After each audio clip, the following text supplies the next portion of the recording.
We are ready to go here. Day 2 of the Pro Cup.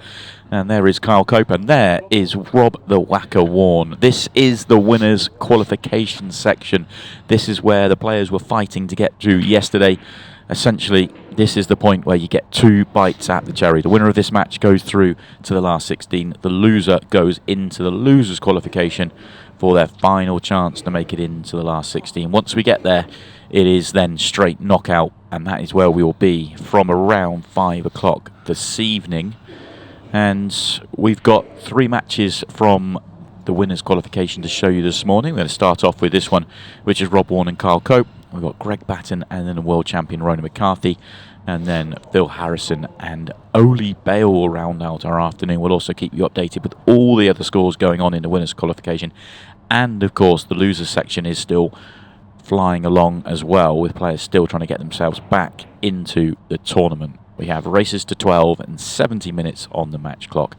And Tony Holgate joins myself, Simon Webb, on commentary. Very good morning, Tony.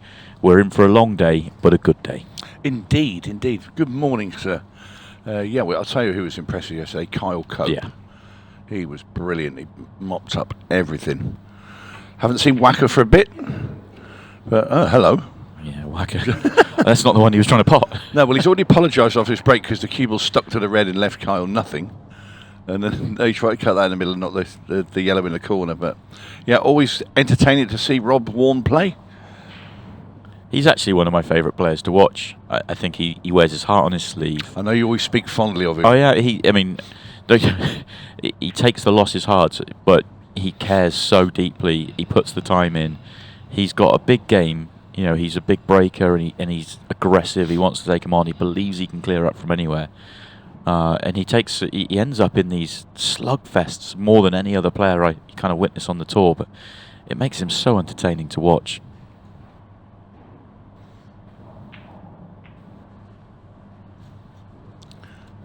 Well, some early safety this Saturday morning. Yeah, we won't see many. Well, we also, I think Kyle's a very well-rounded player.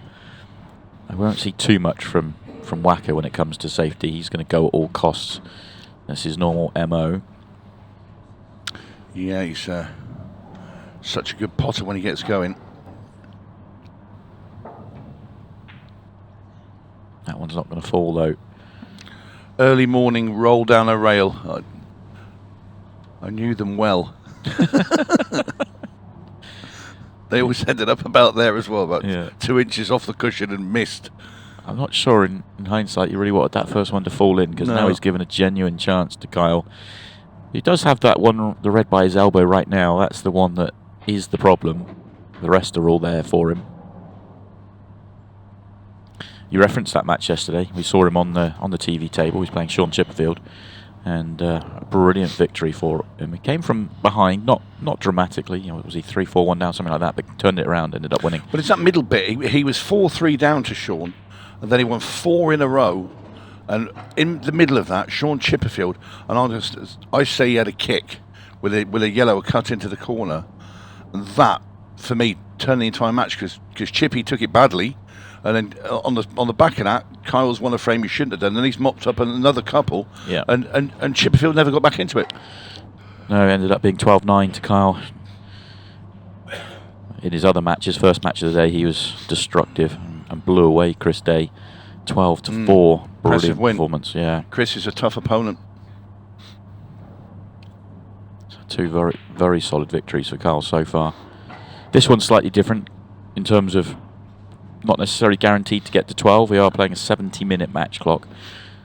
And obviously, he played on here against Sean Chipperfield, and they did, they got 21 of the frames in, so they got pretty close. But the match clock's more of a factor than his match it would have been against Chris Day. And that hasn't worked. Hasn't opened up the pocket for the red. I was trying to look at see if he had the angle where he could pot the red and roll through into the bottom one of those 2 yellows and sort of bump it out of the way and land on that of the red in the middle beat. Obviously didn't have the angle. So this is going to be tough to get on this last red. The only thing going for him is he can get the cue ball down into that area. But it's going to take some wizardry to get onto it into a pocket. As it stands right now, it only goes into 2 pockets and it's hard to get there. and that has not worked. Well, he's trying to get on a... Well, it'd have took a double into the corner. That would have been handy. But real problem now for Kyle. And I'm sure the whacker sat there thinking that he's going to get a good go at these yellows. You don't fancy Kyle to pot this red. In fact, he's not even going to hit it. So ball in hand for the whacker. So a nice early get your hand on the table and pot a few balls for Rob Wharne.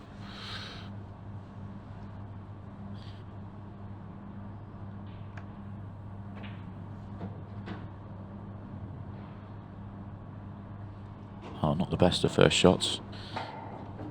He's just about okay. Well, is he okay? I mean, he's obviously got the one at the top of the table. That's not what he was playing on. No, he's on this one. He's okay. Yeah, his body language suggested that he could see it. I think we'd have had an early sort of pull of the face there if he wasn't on it. Back in decent position now, though, for Rob.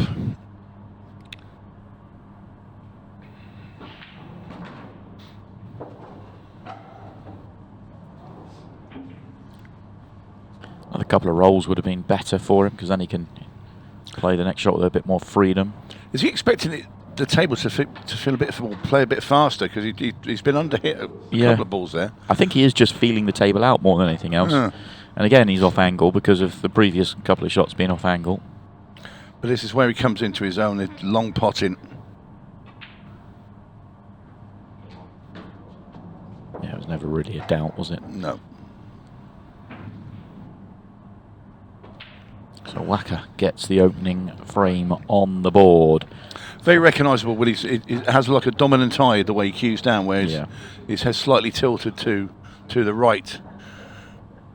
Yeah, but he backs his potting. You know, as you say, he's a big potter, and he can pot. He backs it and works it. While they're wrecking the balls, let me just run through the lineup we have for the winners' qualification for you. Tom Cousins at the top draw, and I'll go through it in draw order so you can sort of see who plays who. But Tom Cousins, well, it's not because it's to qualify through, but you get my point. Tom Cousins will play David McNamara. That's 1 o'clock, and then we've got our match second on the list. Greg Batten then plays Ronnie McCarthy. Neil Rayburn plays Ryan Pisani. Bill Harrison versus Oli Bale is our third match of the day. Jimmy Croxton will take on Josh Kane, who came through an unbelievable match against Ian Alley yesterday evening. Tom Jones taking on Luke Gilbert, and Declan Brennan, who will take on John Rowe, and John having knocked out the number 2 seed Jordan Shepherd late last night. Played well to John. Sheppy a little bit jet lagged coming back from China, but take nothing away from John Rowe. He was on it last night. For a good part of that match, John Rowe's break was ridiculous. And talking about breaks, yesterday Kyle, he had that laser beam break with the cue ball coming dead straight back to the centre of the cushion. Just on repeat, wasn't it? Just making balls and controlling the cue ball.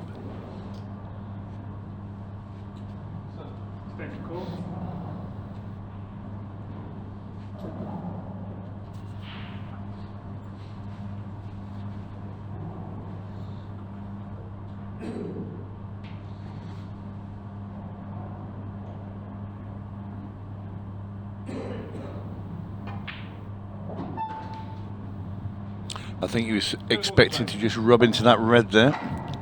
Was Kyle? He's still okay. Yeah, he's landed and play with this one with a trace if he wants to bump the red, but he doesn't necessarily need to. He can just slide by the red and play on the yellow. Yeah, he can. I think that's more recommended. You're going to leave yourself the angle to get the cue ball back up the table then.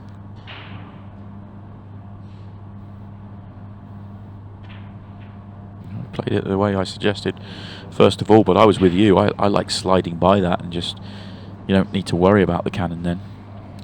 Just slightly overcut that yellow, playing it with the side.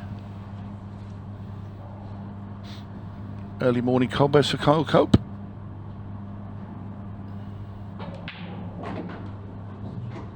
I say early morning, it is after 11. I mean, it's probably a bit extreme. It's nearly lunchtime. Feels early. Too early to be playing pool.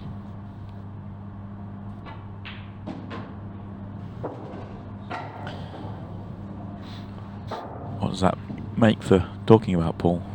No, that's fine to talk about it. Just not play. Just not play it.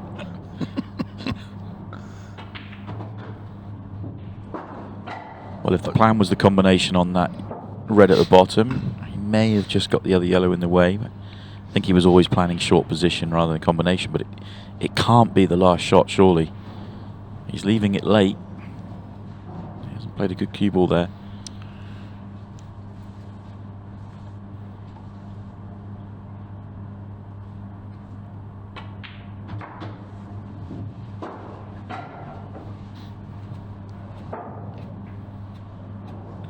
If he leaves that red at the bottom for his connection to the 8 ball, he has to be so precise.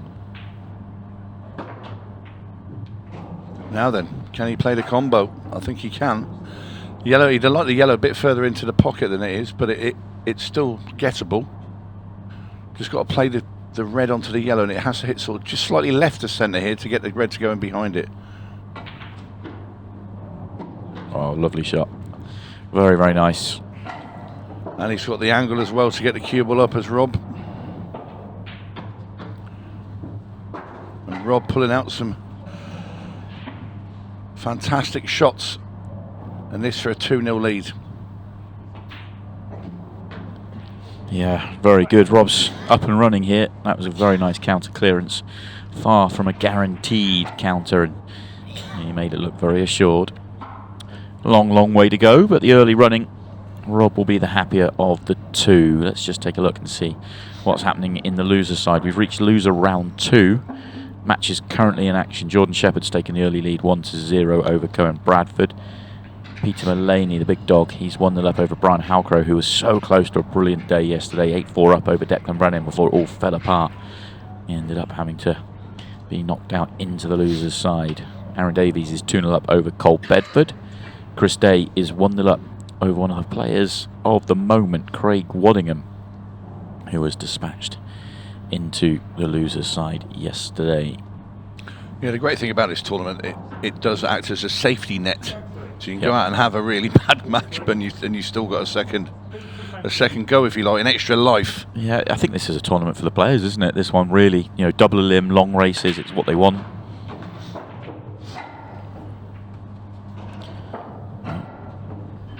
Talked about Carl Cope's break being so good yesterday with control. I mean, Rob Wharne's break is massive. It has been the whole way through Ultimate Pool. It really is a powerful break. But it does have that element of the cue ball moving. Yes. But that comes with the, it's the payoff. When I broke, I used to clobber them as hard as I could. I really did, and I'll be totally honest. I had no idea where the cue ball was going on. Yeah, I generally would screw it back and out the way of the middle bags, but it would be bouncing everywhere, generally on the floor. Yeah, I'm with you. I do try. I always used to try and kind of pop it back rather than screw it back. Anytime I tried to screw it back, I just felt those corner pockets were in play. The shot that Kyle plays, I really found difficult to screw it back like that. That's just like a cue power. Well, there is that as well. There is that as well. But that sort of pop where it is going to come back and stay away from the centre pockets is kind of what I'm looking for. But the danger of that is it ends up high up the table more often than not. I'll tell you a player that I used to play against who had a really... He wasn't a smash break, but it was hard. But that pop break, Darren Appleton. Yeah. He used to drive me potty with it as well, because I'd be clobbering the break and I'd get nothing, let's say, and he'd do a boink, 2 balls go in and then dish me up, and I'm thinking, wow, that's not justice, is it? But he was really, really good at it. Yeah, he was and still is very good at all aspects of the game, really. Absolutely, yeah. Oh, Rob's got this one wrong. Red's in the way. He was playing on yellow to bottom left. He cannot see it.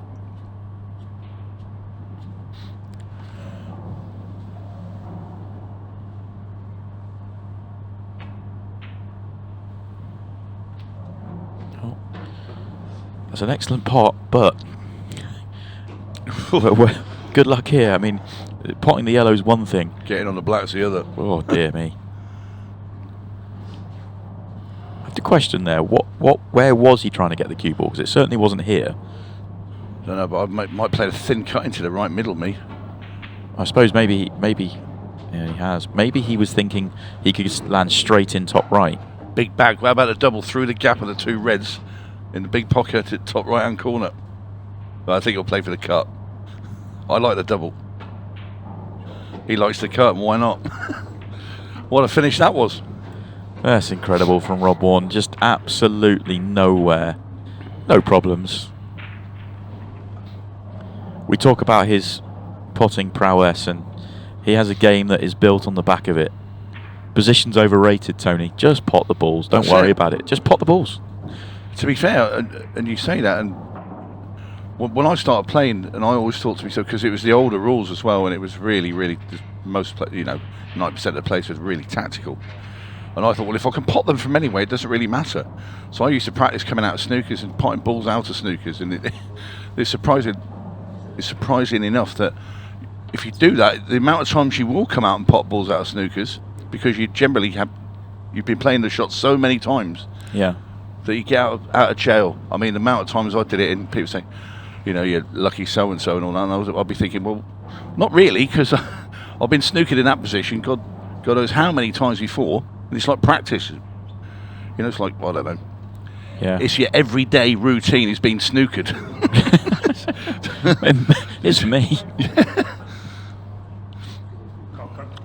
But then the rules obviously have evolved, and we've moved on from that, and we are where we are now with the international rules, and they're a great rule set, and they lend themselves to the attacking player. And people say, well, this would have suited you when I was playing at the top of the game. I'm not sure if it would, because what I did like when I was back playing the old rules is there's only myself and a couple of other players that attack them. So I'd be going game first all the time. Now everyone's going game, and that's not what I want. Yeah, I completely get your point. Like, it's nice to be the player that breaks the mold and does things differently, because players possibly didn't know how to play against you, whereas now everyone plays the style that you used to play. Well, the thing is, I'd open the balls up. If I didn't get them, I'm forcing my opponent to look at it, and they don't want to go game. They haven't got their 2 visits they used to carry. And they're thinking, but I'm forcing them to do something they don't want to do, and they're not comfortable with it. Yeah. And they miss balls. And I get away with it. And people say, you get away with murder. I thought, well, but that's because I'm pushing them where they don't want to go. This is an important visit for Kyle Cope. Pretty routine layout. Yes, there's a red at the top of the table that looks a little bit awkward, but the red just underneath it, just easy just to deal with. So yeah, just drop this in and move that yellow out of the way now. Yeah. You want to play the plant next, I would suggest. We'll see how he goes. Depends how comfortable he is with just getting straight behind the plant and playing the plant back to back. It does look like it's absolutely dead set straight, so. Yeah, and it'd be slightly hampered bridging over this red up. I know it's not very much hampered, but enough to put some unwanted, maybe topspin on the cue ball here. Oh, it's not absolutely straight. And I think because of that, you've got to go this way round, and it's an excellent shot. Yeah, it doesn't matter about being cushed up here, because you're not going to do anything with the cue ball. It's literally a plain pot into the corner. Come up by the bolt line here. That'll be where he wants the cue ball. And they just roll through a couple of inches, and Kyle Cope will get his first frame on the scoreboard.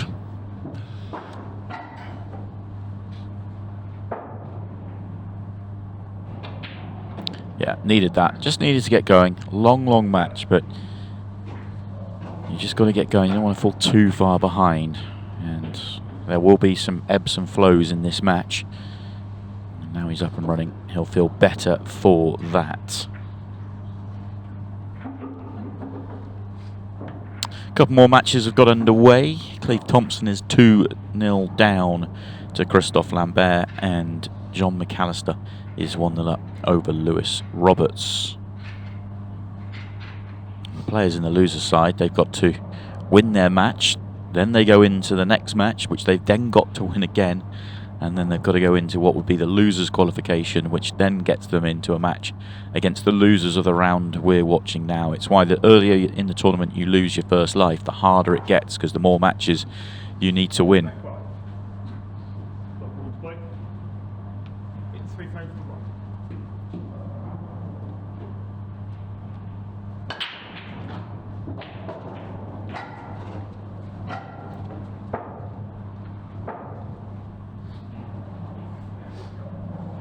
Another powerful break from the whacker.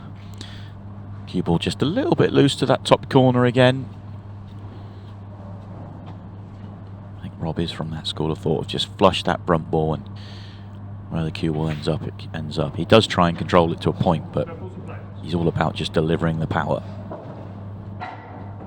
which he does very well. Yeah, and we said before, the problem, if it does arise, is he'll play matches where he just can't stop going off. It'll just be unlucky. People say, well, it's not unlucky, it's poor control, but Rob will tell you it's unlucky. If it was me, I'd say I've been robbed. Well, if it was you, I wouldn't say it's unlucky. But it's the price you pay for lumping the balls that hard. But just look at the splits you get. You can just, if it's your day, you can just ram through the best players in the world. Just like a knife through hot butter. It's the way he plays it. He honestly, I'd love to get to the point with Ultimate Pool where the statistics are kept on the whole season, but I think his break clearance ratio is probably as high as anybody in the game. He goes game more than anybody in the game, or is right up there. He makes so many. This is a super finish. Lovely control as well by Rob. And all Kyle Cope can do is sit and watch. Yeah, another one. 3-frame advantage once again for Rob Wharne. Rattling along here. So the way you win your matches or win your frames is keep your opponent sat in the chair, not moving. Yeah, just keep winning. If Rob keeps winning his side of it now, keeps winning his break, he wins the match. Well, he's enjoying himself. Yeah, he's got a little bit of support out there. Fairly local is Rob. He's about 20 minutes, half an hour away from the venue we're at. Gets the added bonus of being able to sleep in his own bed when you have the tournaments here at the home of Ultimate Pool.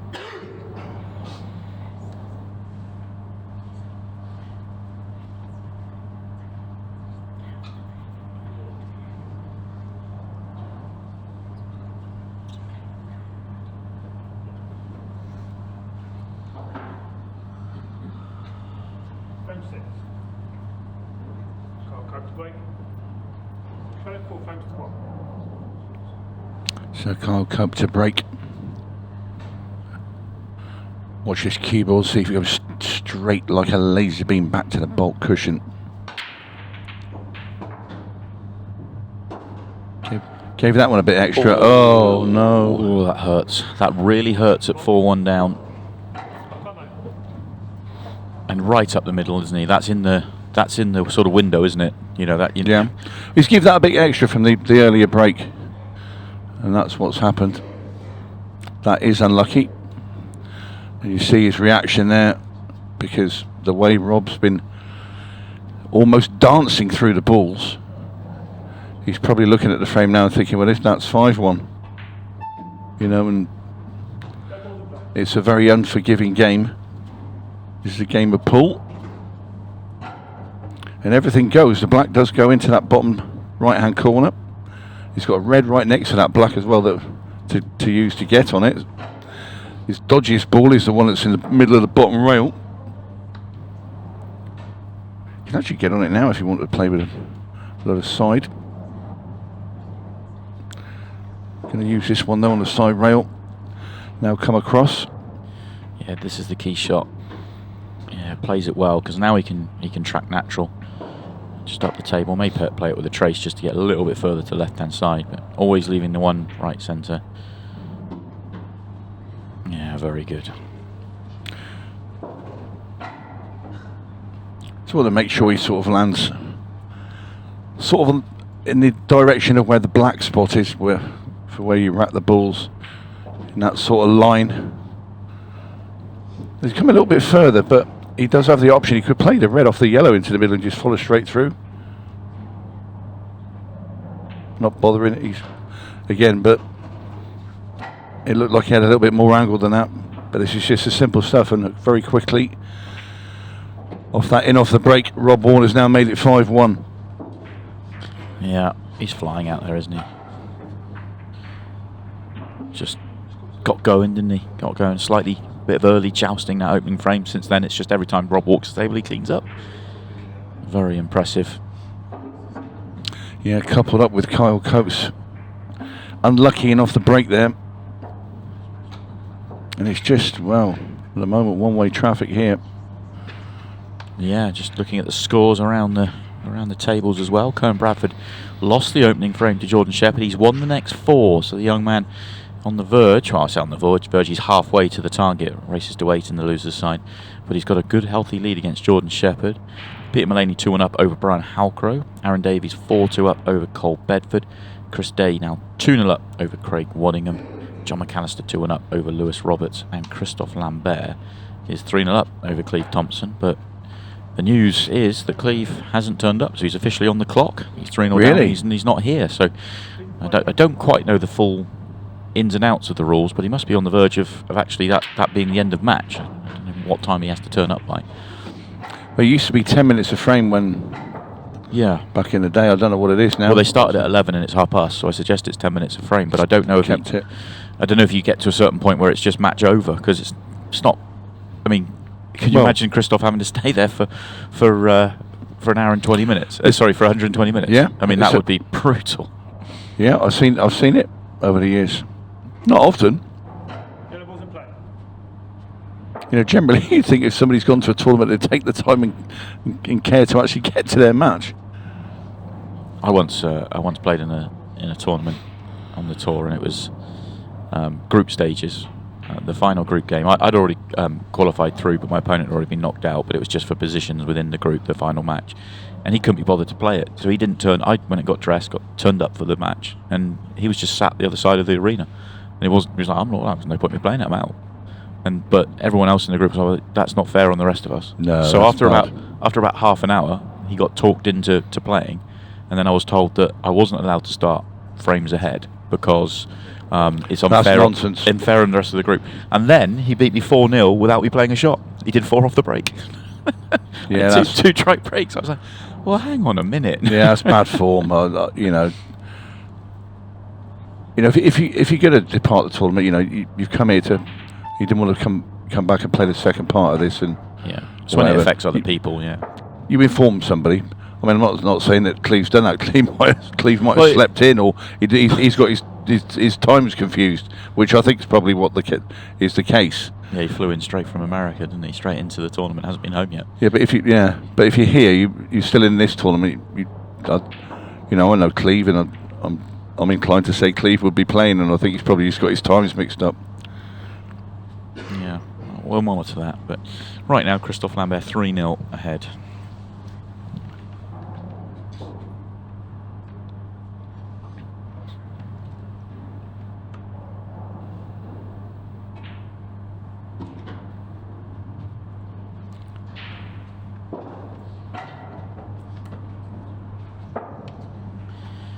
This is tricky, but it's not terrible. If he can get straight enough in on the yellow to bottom right, which he can from where he is, you just have to get low on the one to bottom left, and it's fairly natural out.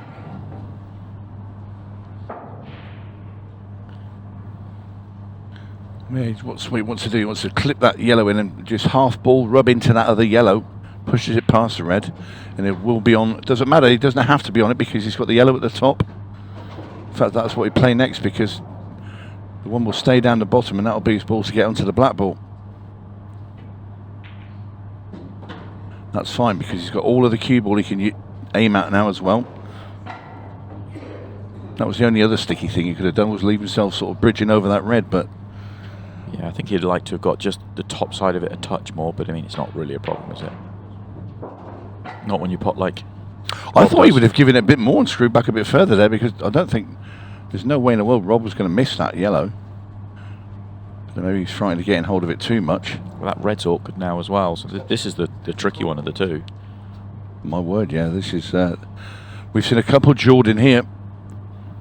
You see, he can't quite get his hand comfortable. He's having to grip the rail. Didn't matter to Rob, though. Delicate as well, that was fantastic.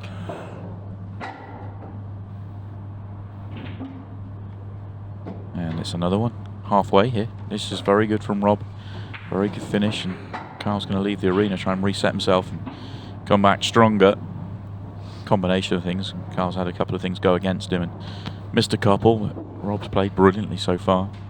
I have news as well on the Cleve Thompson saga. that we have going on right now. He's officially out of the tournament now. He's been forfeited. Really? Christophe Lambert is through. So he's obviously contacted in then and said he's not. Well, no, I suspect that might be the cut-off point. I think that there might be, if you don't. I don't know this. I'll find out. Well, that's a good idea because it is brutal to make a player sit there for that length of time. Yeah. So Christophe's through without playing a shot in anger. Well, I'm quite surprised. I'm confused. And, where does Christophe go? He's got Ian Alley at 2:30. That's a fair match. And that's for a place in the losers' qualification. So fighting his way back after a very disappointing match performance yesterday for Christophe Lambert. Well, what about Ian Alley with his lead? Oh, Ian Alley 6-0 up and ended up losing in a decider. Was he 6-0 up and 10-8 down? And was that with Josh Kane, wasn't it? With Josh Kane, yeah. After dispatching the former #1 player, Shane Thompson. Yeah, so... Is Shane out completely, is he? No, he's still in. He's got a match this morning. When does he play? I'm just having a look through the draw. He's got... See, I'm struggling to keep up now. Yeah, Sean Story at 12 o'clock. This must have happened when I was en route yesterday morning and Shane Thompson losing an early match. No, it actually happened when we were having lunch together. Oh, really? in between sessions. There you go. That shot me down in flames again. Yeah, sorry about that. Yeah. In fact, I think I even said to you, well, that's an eye-catching scoreline when it was like 8-0 or something. I couldn't understand because you had your mouth full at the time. Yeah, it didn't get long, so I had to squeeze it in. So that all-day breakfast in at 5 o'clock in the afternoon. Yeah, and all that chocolate and what those desserts. I mean, wow. You can't go for. There's a fair bit of sugar content in that. You can't go for dinner without the full works. No, not as bad as JMO. Yeah, not as bad. No. No, anyway, Mr. Teddy Bear's picnic. Let's talk about the pool. Yeah, okay then. It's a good break from Guile and a good opportunity, although puff of the cheeks here. I think he wants to be yellows and he doesn't have one. It's not easy to get a red either. Yeah, actually, reds wouldn't be that bad, but you can't get a red either. If that yellow is the one at the top, they crept past red into the top left-hand corner. Everything's quite simple, but I don't think it has the passage to get through there. It's just in the way. So does he try and dribble the red into the middle or take it long into this bottom right-hand corner? Yeah, I think you've got to take something on here, haven't you? Yeah, you can't play safe. Because, you know, when you're playing somebody like Rob Wharne, and that's going to draw. When you're playing somebody like Rob Wharne, you know he's going to throw his arm at anything. So he's such a dangerous player. You know, you're reluctant to bother playing safeties against him because he can produce all sorts of. And then you think, well, why didn't I just go down swinging a bit? You know. Yeah, I kind of agree with what you're saying, but I think if I was trying to put a game plan up against Rob, obviously you have to play every situation as the balls lie, but I would probably edge a little bit more cautious because you know he's going to have a swing. I would try and get him to chase bad finishes, because if I was to go toe-to-toe with Rob, there's only one winner, so you kind of got to try and do something, haven't you? Fight fire with fire, that's what I say. Well, I know you say that, yeah. I'll tell you what, he's got a nice little angle here where you can pot this red and screw the cue ball between these two yellows and go into yellow and red over that bag. Well, we know what red he's taking next. Yeah.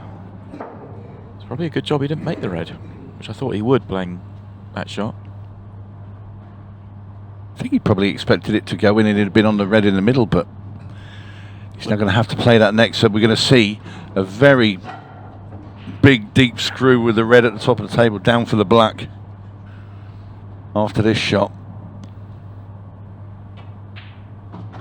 Now he's going to treat us as something a bit special here, because this is a big shot for Wacker. I don't think the angle's great, is it? Is it like, if he deep screws it, does it not go towards the 8 ball? He wants it to go wider. Oh, so good. That is so That good. little glance helped as well. Yeah. I mean, it's just shutting peace for him, isn't it? Brilliant. Again, Rob Wharne is turned up today.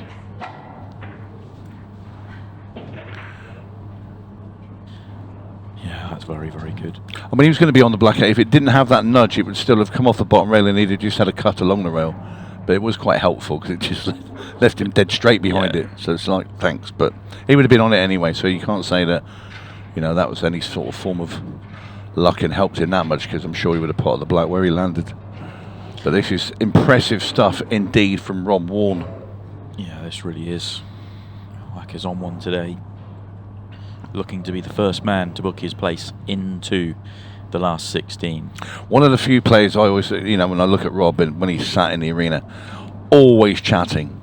Yeah. Never sat stone-faced, staring at the table like, even players that, even Chris Mellins and that will sit and just stare at the table.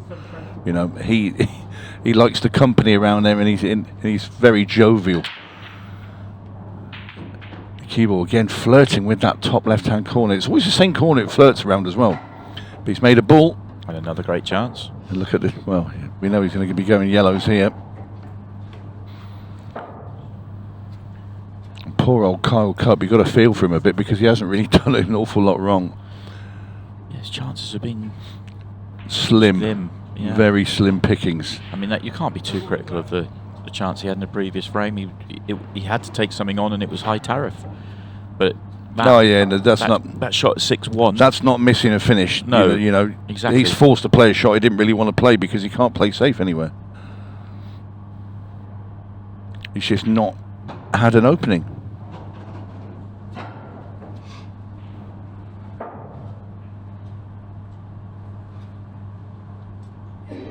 I mean, the one real opening, and he took his finish, though. Apart from that the very early frame. But ever since then, it's just been one-way traffic of, well, the Rob Wharne show.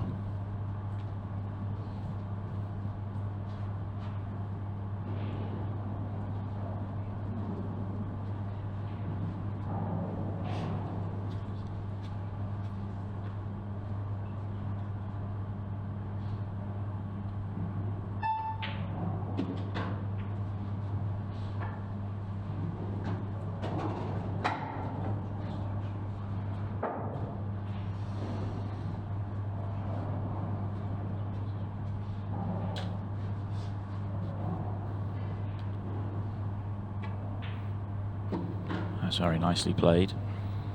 Yeah, very delicate shot there with a hint of left-hand side just to kill the cue ball. He's got the perfect little angle now, so he just brings the cue ball up towards the black ball.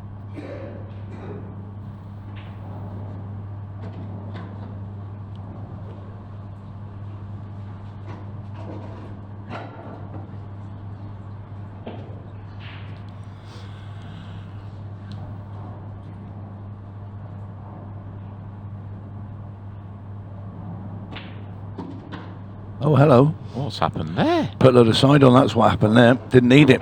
Put right-hand side on the cue ball. I mean, Rob's played almost a perfect match up till now. That is a jarring error. And there's still a long way to go in this match. That is the sort of error that can swing the momentum dramatically.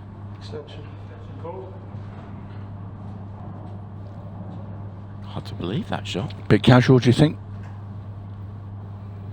I don't know. I mean, no, I mean, he had his plan. I don't know why he put that side on. Yeah, it's cost him the chance. He's put the black in front of the red. Yeah, wry smile from Carl as he comes to the table because he was, all things being equal, he should have had a absolutely routine counter, but he's got to work now. But he's still a massive favourite to win the frame. So he's left him on that with the angle on this one in the middle. He can get rid of that red out of the way of the black straight away. That's what he's gone to do.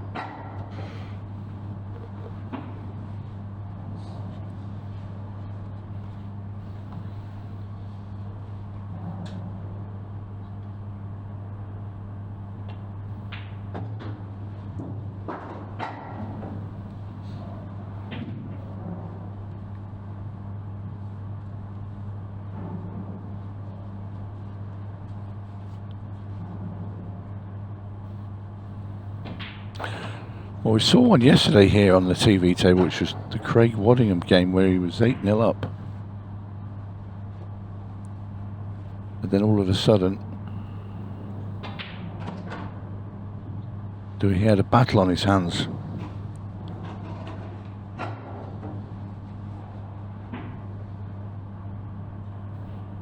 And I think it was Waddingham that got a little bit careless.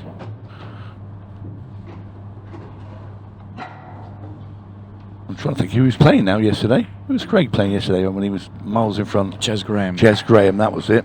I just had a mental block then. It just changed things, didn't it? It did. It did. Which was frustrating for yourself and Stephen and the crew, because you were all looking forward to your lunch, and Jez just eked out a little bit longer for you. Yeah, your food was cold by the time you turned up. But yeah, that is the sort of thing that can change things, change the match, change the momentum. Yeah, it's just he plonked a bit of right hand side because he's striking down on the cue balls, Rob. And the way he cued it, just a hint of right hand side, and I don't know why, because he obviously thought it was going to come narrow, and that's what took the cue ball behind the red. And well, like you say, you can see a whole match swung on that, and it's, you know, if it's Kyle's break, he gets the ball off here, dishes up. What was 8-1 has suddenly become 7-3 in a blink of an eye.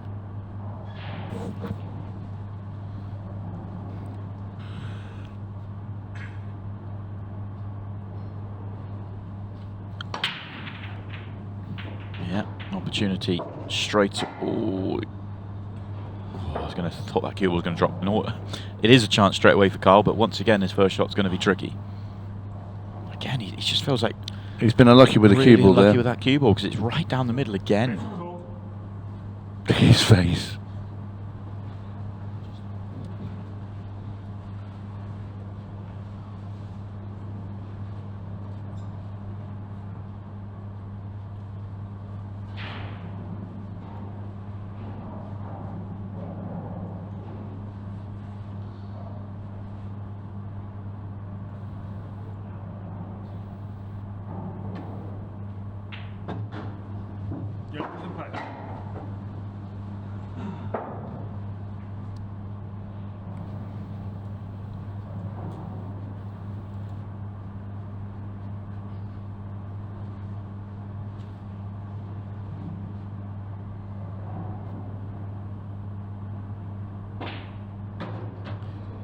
Oh, is it going to get round?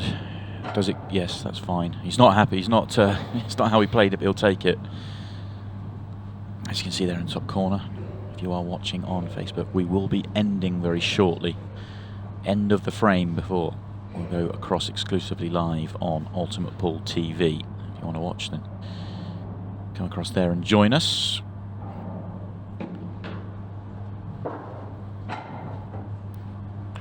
This yellow obviously slides past the red into the bottom right hand corner.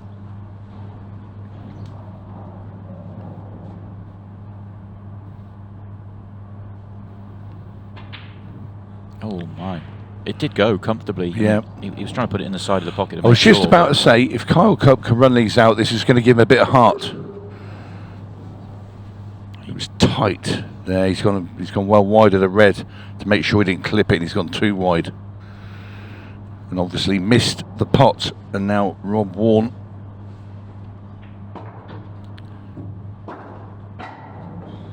Well, he's just lost the cue ball a bit there. He can still cut that red back, but it's a lot trickier than what it should have been.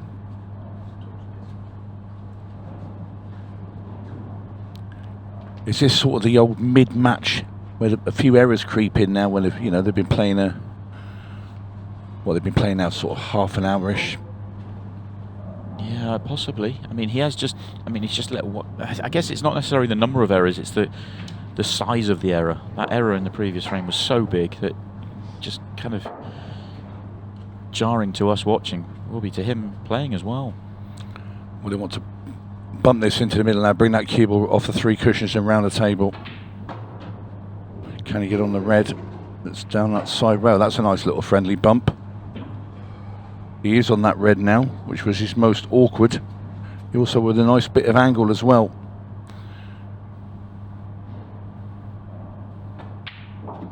Lovely pot there from Rob Wharne. And he's reignited himself.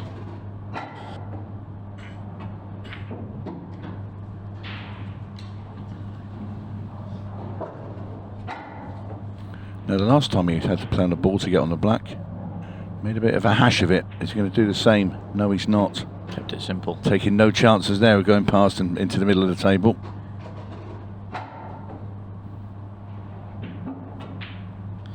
Yeah, and this time it's Kyle Cope that gets punished for a bad error.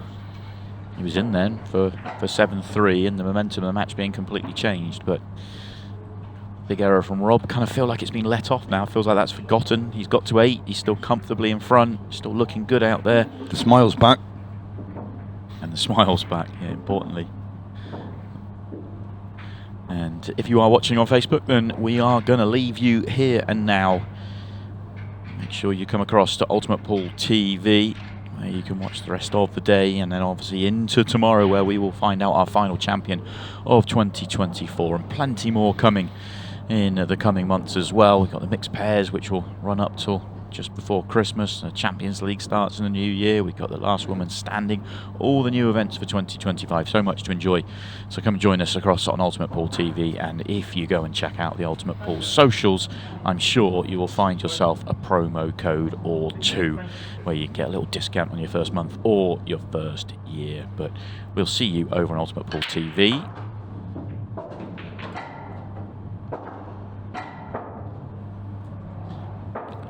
And if you are with us on Ultimate Pool TV, then very good to have your company. As we see Rob Wharne hammer another break, and this time he controls the cue ball beautifully. Yeah, he won't be overjoyed where he's landed, but he can get to that yellow that's just away from the top rail. He'd have preferred reds. I think reds are slightly, well, they're more spread out, so which makes them easier.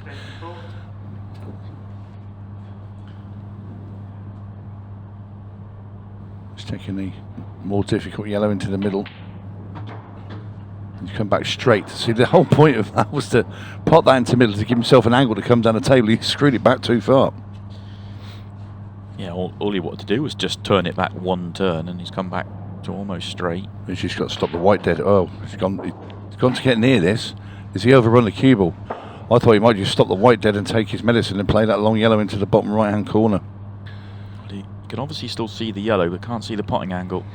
Yeah, I think for what he got there to be about, what, 5 inches nearer, it's a great effort, but he should have just stopped the white dead. Yeah. He was still away from the cushion and just took that long ball instead of trying to, grab an extra couple of inches, which...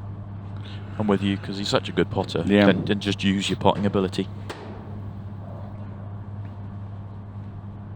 Yeah, when he looks back at that, he'll think, why didn't I just do that? Because, I'm sure he would have knocked that long yellow in, and he'd have still been at the table and possibly cleared up, and now Kyle Cope has got an opportunity.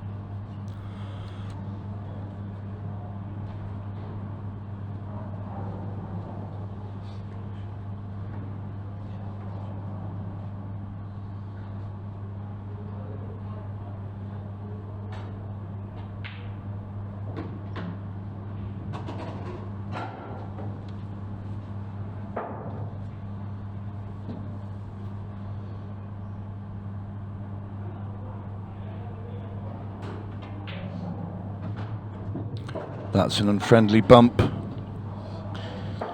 Yeah, you could tell he's played it with a little bit of side, just trying to change the path of the cue ball, but just got that all wrong, and now what looked a very comfortable layout for him looks tricky.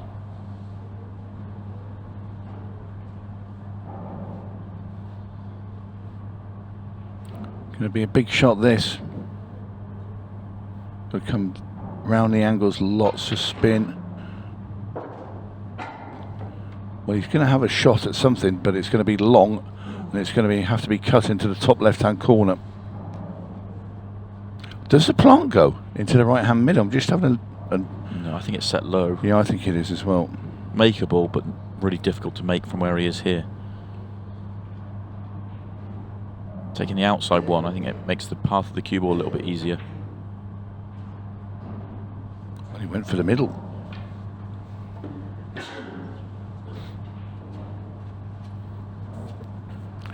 Just looking a little bit dejected there, Kyle. Not quite happening this morning for him.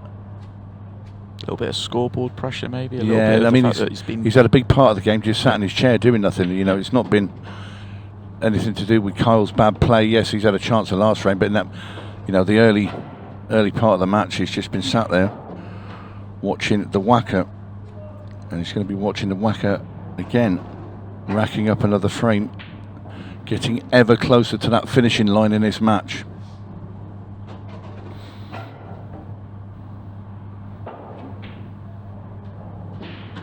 Yeah, 8 ball for 3 away.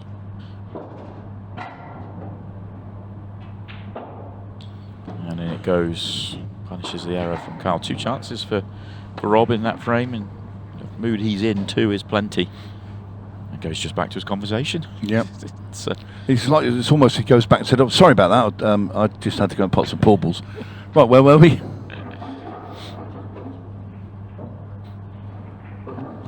It's obviously interesting. Love to know what they're talking about. Got some news for you, Tony. I know you like it when I've got news for you. I like it, especially like it when you've got news for me. Yeah. As opposed to when JMO's got news for me, 'cause it's normally bad news. It's bad news for Cole Bedford. He is out. He has lost 8-4 to Aaron Davies. I thought Aaron was a little bit unlucky yesterday, to be fair, against Luke Gilbert. Thought he played a really good match. It was just a solid performer is Aaron, the old cyborg, bless him. Just got taken away from him at the end with some brilliant stuff from Luke Gilbert. Won 3 straight at the end just to steal it away in the dying seconds. But Luke, for a young fellow, is a steely character, though. Yes. He's won a pro event as well. So I do like the way Luke plays. He's a cracking player. But yeah, I think he was a bit unlucky, Aaron. But Aaron's a dogged performer. He will never give in. He's like a dog with a bone. Yeah. Yeah. Well, he'll move on to loser round 3, which isn't the greatest of names, is it? Loser round. It doesn't. I think we can come up with something better than that, but loser round 3, where he will play the winner of Chris Day and Craig Waddingham. Currently 5-3 to Craig Waddingham. Couldn't they call it the second elimination round? Well, something like that, yeah. I think works.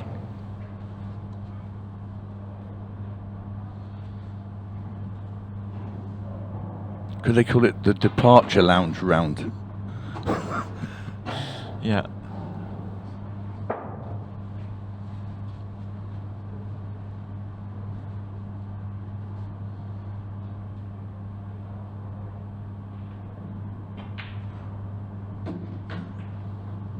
Can he pinch the pocket enough? I think so. He can. Yeah.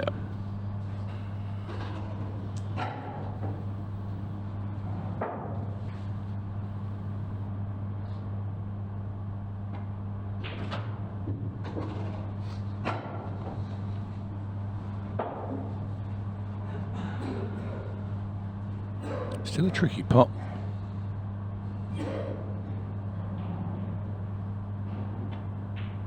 Played it really well. Perfect. Lovely shot from Kyle Cope. Yeah, needed that. 9-3.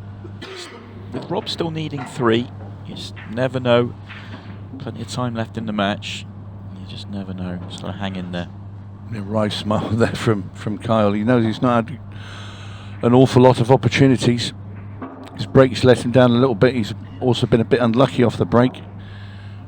Missed one chance he would have liked to have had again 2 or 3 frames ago. But all in all, you just got to say that the whacker has been right on it this morning. He has indeed. Good match going on the outside tables right now in the second chance round, as it's been newly named by Tony. The second chance round. Second chance round, or second life round, whatever we're going to want to call it. Ultimate Paul are calling it the loser round 2. Cohen Bradford, who was 4-1 up over Jordan Shepherd, he's now 7-5 down. Some swings in momentum. Jordan Shepherd on the hill, 1 away from a matchup with either Peter Mullaney or Brian Halcrow. Is that in the reprieve round? In the reprieve round. The round before the second chance qualification round. That's the perfect cue ball.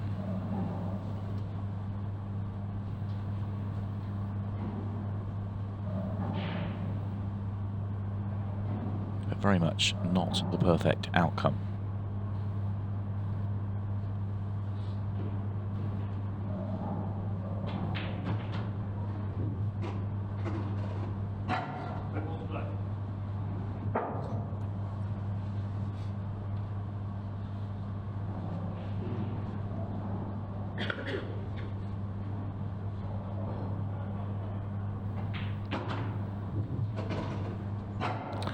Well, it's one of them. He's always going to nudge that red out, but he's always going to have to play a very tough shot following this.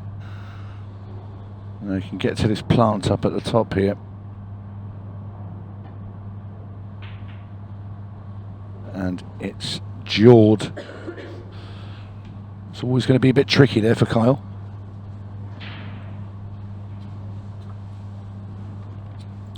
So Rob Wharne on the yellows. A bit sticky down the right hand side of the table, but he could cut this one down the rail now and sort of bump those two apart. If not, he takes the two at the top, comes down right behind the one on the rail, and he can just screw back behind them and just pick them off that way. Oh, well, I didn't see that coming.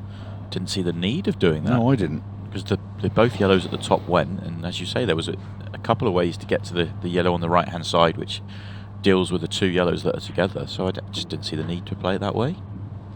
That's a gift now for Kyle.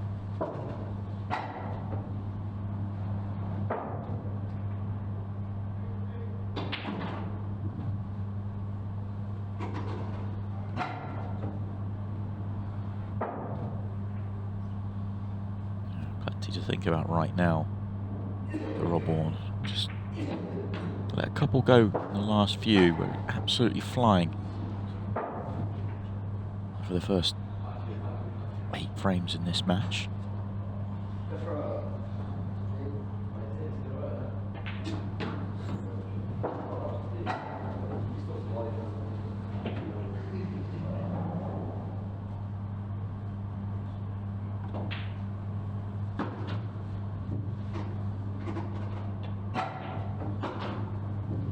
And 9-4. At what point does Rob start to worry? 10-9 down. I mean, the thing is, he's still 3 away, so it's not as though he's on the brink or anything like that. You know, he's still got to play a lot of pool here. What he is going to be is annoyed. If it's me, I was sat there thinking, hang on a minute, I need to just slow down a bit here because I'm starting to play silly shots that are unnecessary and I'm throwing frames away. Stop it, I'm way ahead. Make sure. That's what should be thinking now. Yeah. There's always that uncomfortable feeling when you have someone coming back at you. And I don't think Kyle's there yet in terms of he's not really started to come back, he's just won. No, but at this level, and you know yourself that at some point Kyle's going to get a couple of good breaks and he's going to finish off them. So you could think, well, there's a couple of frames coming from in Kyle Cope's direction. So I need to be on it. Just make sure I win my breaks. If you do that, you're over the line. I think if Kyle can, I agree with you. I think if he can break clear here and then Rob was to break dry, I think that's the moment Rob would start to suddenly go, oh, hang on a minute. Let's look at that cue ball. That is dead straight up and down. It's not hit one ball, that cue ball. It's going straight back, straight all the way down the table again. Yeah. Watch that cue ball. It's brilliant. It's going to go over the line, isn't it? Look at that absolute perfection. But it's not the perfect split. Table's true, though. Yeah.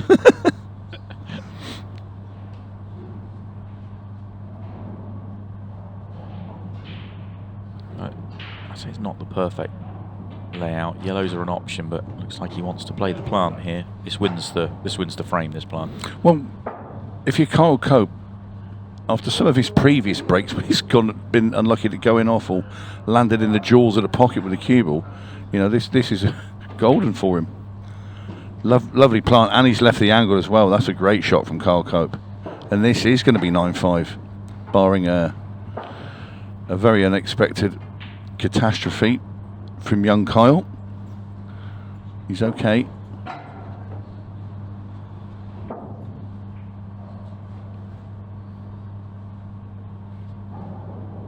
Can still pick and choose.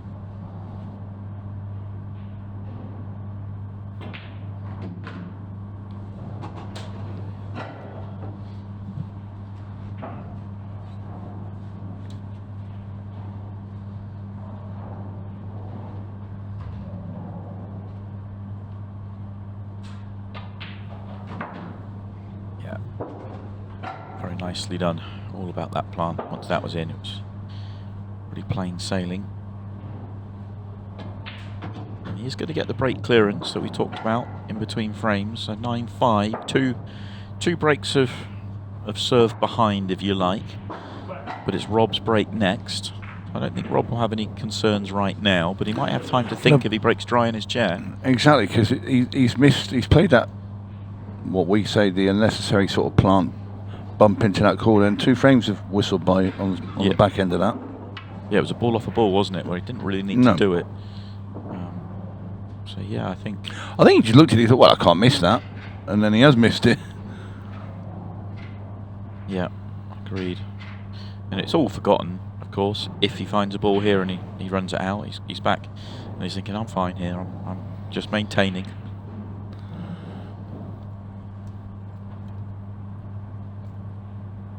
Yeah, you find you know full well if he doesn't get a ball off this break, the conversations in the corner will stop. Yeah, the conversations in his mind in fact, will take over. I think they've disappeared away for the time being.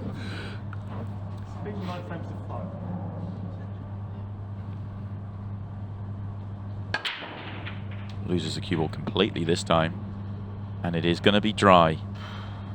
This is the moment for Kyle Cope. This is where you've really got to show your class, find a reverse clearance, and then do what he's just done, and that's another break clearance. All of a sudden the pressure will be ramped up on the player that's in front. Yeah, incredible stuff. It's a crazy game, this game of pool that we play.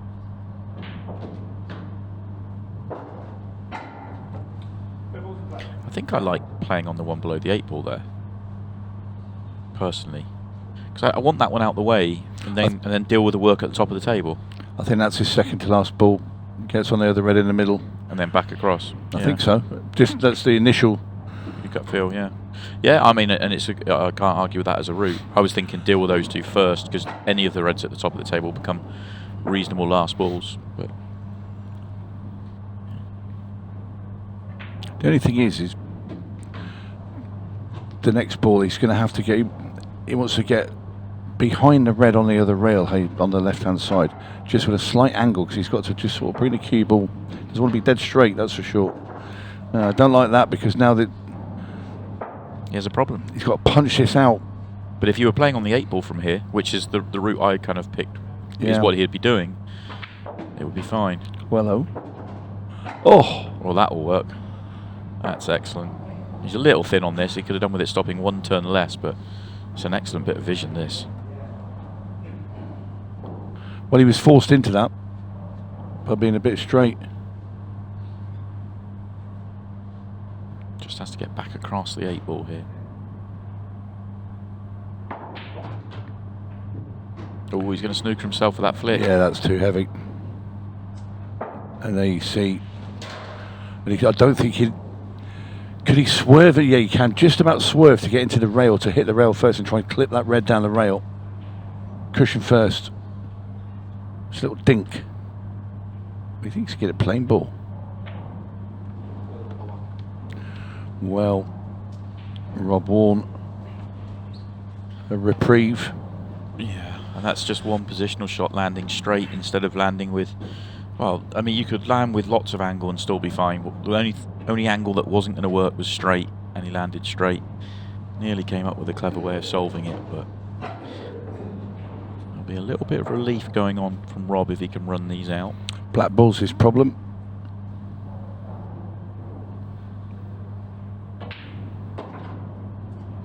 I think that's one of those you're just going to have to play to get on this black. There's no way. I don't think there's any sensible route you go to try and move that black. You just accept where it is and use the yellow, the one that's nearest the middle bag, as your ball to get on it.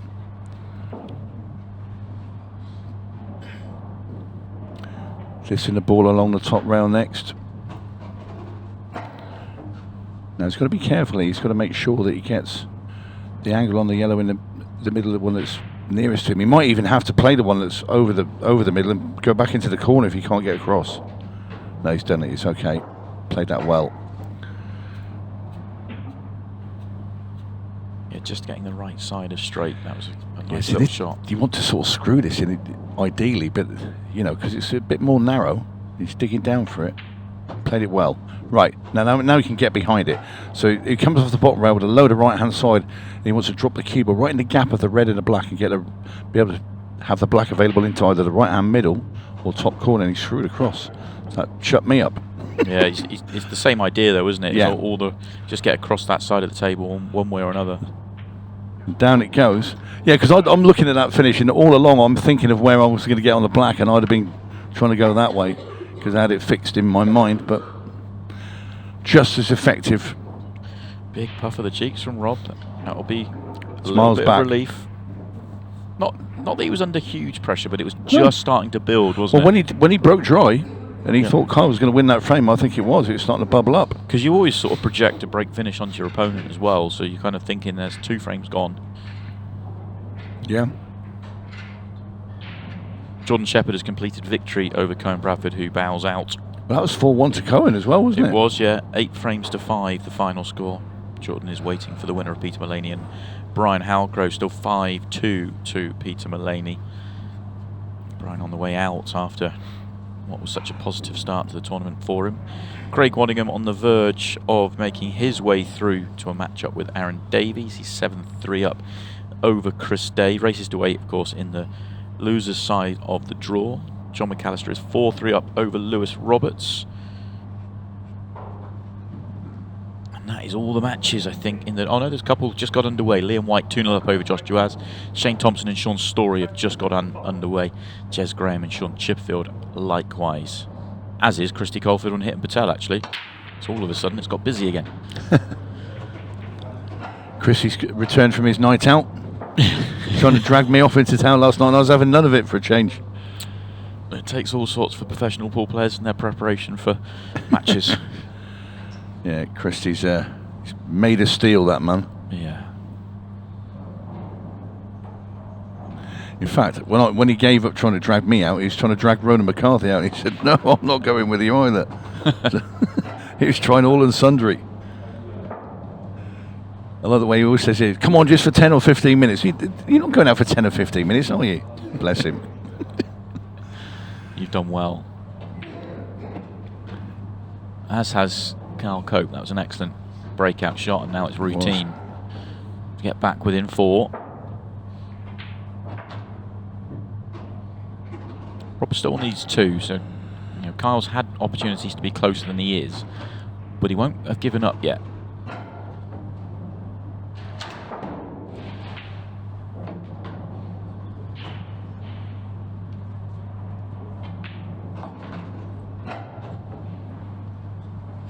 Just stepping on the gas a little bit as well, just not worried about the clock, but conscious for him to turn it around. He doesn't want to take time out the game. We've still got 20 minutes to go here. The match has been played at a good pace. Yeah, no, when you've got a finish like that, which is pretty much set ABC or colour by numbers, whichever you want to call it, a very simple finish, nothing to do with the cue ball. You think, right, at this stage in the match, you just rattle them in as quick as possible because you're not going to miss any of those pots. Craig Waddingham has completed victory over Chris Day. He moves on to... See, this is the thing with this tournament. You think, you see Craig Waddingham losing in the main sort of part of the draw, and then you sort of dismiss him, think, well, that's a shock, Craig Waddingham's out, and then you realise, well, he's not really out, is he? Because he can suddenly come back, out of the shadows, and all of a sudden he's back again. So... Yeah. And you've got to fight your way back through. It's where does he come from? He's already lost a match once. So you could effectively lose a match and win the tournament, or knock somebody out that hasn't lost any matches as well. I'm a big fan of double elims.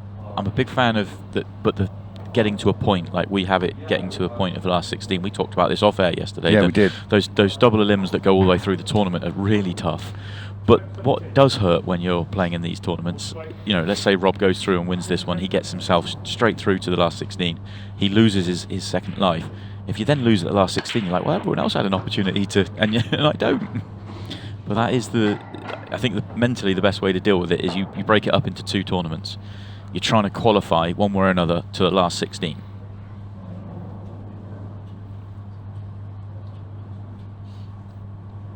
Good break from Rob. really good chance, this one.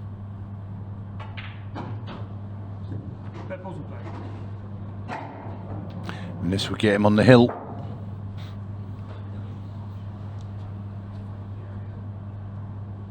This is where you need to make sure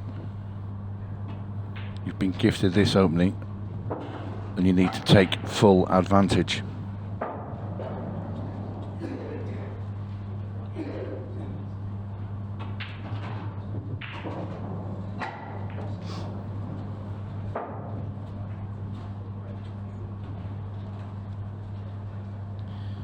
Not easy to get nicely on that road at the bottom if he takes these two, right centre, left corner. Hard to get the right angle. Yeah, that's why it's come down. Red must go in the middle past the yellow.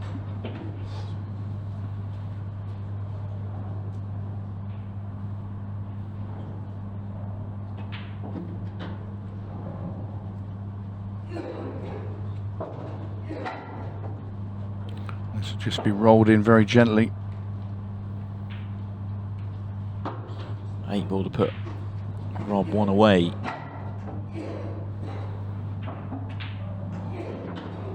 Yeah, very nicely done. Excellent break. How many times has he done that in the match? Just big break, run them in. The whacker's on the hill. He'll be the first man into the last 16.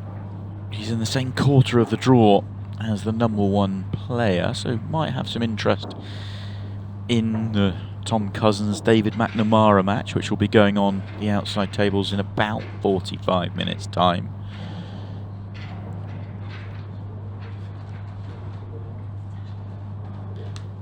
The last 16 players that make it through, it stays in draw order and seed order, but you play a loser qualifier first. But if all the winners were to win, essentially Rob would end up playing Tom in the quarterfinals. Obviously Tom's got to beat David McNamara first, but we always project that with Tom Cousins. He's the number 1 for a reason. I'm just sort of speculating that Rob would never say it, but maybe to his benefit to see David McNamara knock Tom out at this stage and send him into the loser's side. We shall see. You can lose your mind as a pool player if you start looking at draws when you're at the double elimination stage. And then you're asking Tom Cousins to lose 12 frames. Yeah.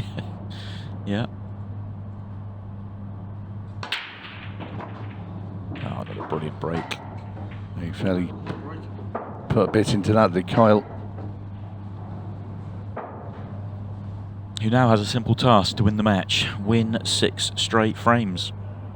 Or win 5 and do it in a 6 red. Anything else and he's off to the loser's side of the competition.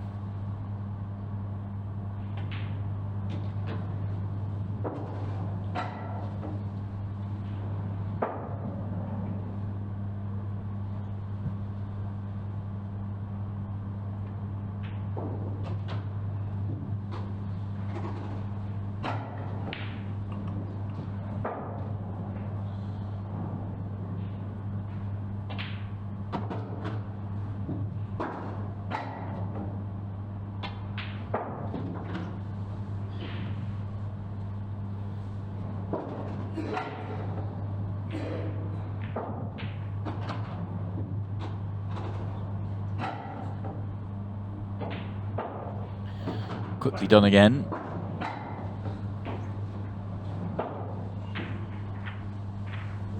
Okay, just keeping himself in it just about.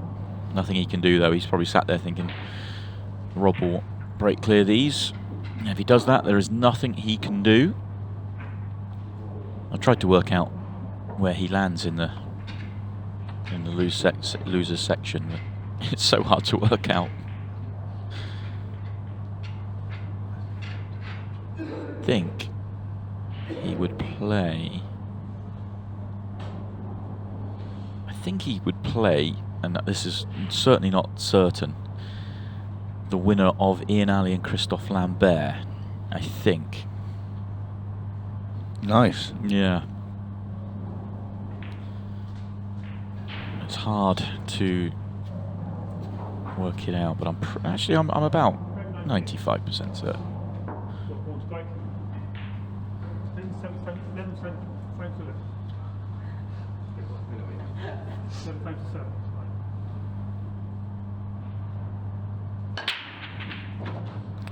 That's an almighty crunch from Rob Wharne there, and I don't think he's been rewarded with much there. A couple of sticky balls about the place. Well, that will give Kyle Cope hope. It's not a wide open chance he was looking for to win the match.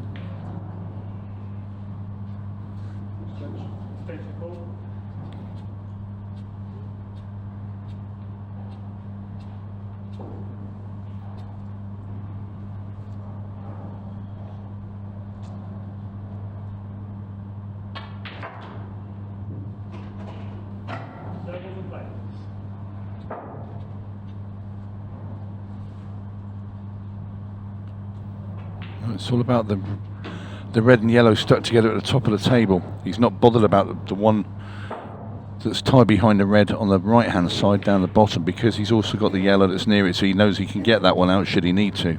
Secondary problem, isn't it? Yeah. The priority is the one on the top rail. He's not going to go. I don't think he can go, really. He had to play that. Well, Rob played a safety shot in frame number 1. I thought you were going to say in the first round. And, and then 18 frames later he played another one.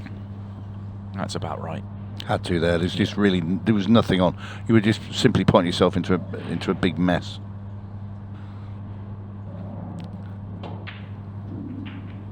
Well, Kyle's just doing some work for Rob there. yeah, but I think he's also doing it for himself as well, because he's now freed the reds, and if he didn't do that, I think Rob Wharne then just nudges these two balls apart, because Kyle's reds don't go. Yeah. Now it's giving him something to think about, because Kyle's reds do go. Well, Rob can't play 2 safety shots in the same frame, so In the same month. it's in the rules. So you know he's going to go. Certainly try to. Just that yellow at the top just remains a major problem. Another safety. Look at that, look. Wow. These are like unicorns. The right thing to do, though. Yeah. 4 in front, 1 away, 14 minutes. Just there's no future in chasing anything. No, because he's going to get. You like to think that Rob's going to get an opportunity, and if he wants to go, he could go here. If he really wants to, take the long yellow to the top corner, leave an angle on that ball that's on slightly on the rail, and flick the red away from the one on the top. If he wants to be ultra attacking, which I think he is.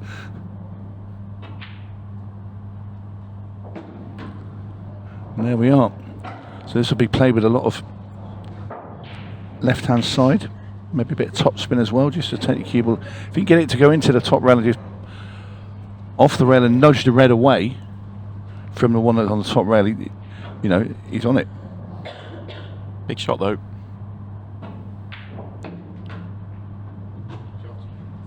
Well, that's excellent, isn't it? Just a little bit jabby getting on to the next shot, but just popped into it, and exactly as you called it. Oh, that was not a shot. Surely not. Surely that's a foul.